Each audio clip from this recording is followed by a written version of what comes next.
This is a short video on how you change out a Satchwell Bass or Sigma 196 controller for trend using the Satchwell card product. So first of all, remove the lid, and inside you have the Sigma controller there. So out comes the Sigma CPU. Out comes a digital output card there. Two digital input cards,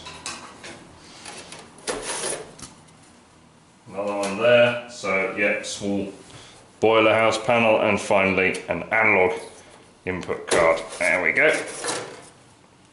So now we put in the Satchwell cards. So the first one to go in is that one, which is the Satchwell 16 UI card with the jumper set there for Mr. inputs.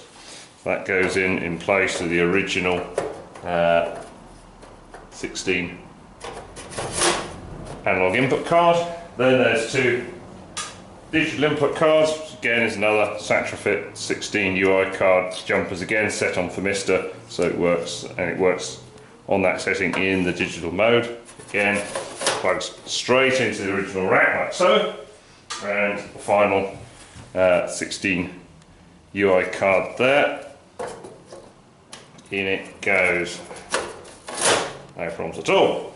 Next is the Satchwell 16 UO card with jumpers set there for the Satchwell latching relays, which the card can drive quite happily, so no need to change any of the Satchwell relay cards at all. Card plugs in there like so. Then what there is a small connector strip there, links the cards together so that the Modbus comms comes in there, runs along, and the 24 volts DC from the original Satchwell power supply at the back there. And that literally just plugs into connector on the top of the cards there. So next of all, we have our Trend XNC piggybacked onto a small PCB to pick up the power from the original power supply. So first thing we plug in is the RS485 Modbus comms there, and then the power picked up from the supply for the Satchwell cards there. And of course, finally, the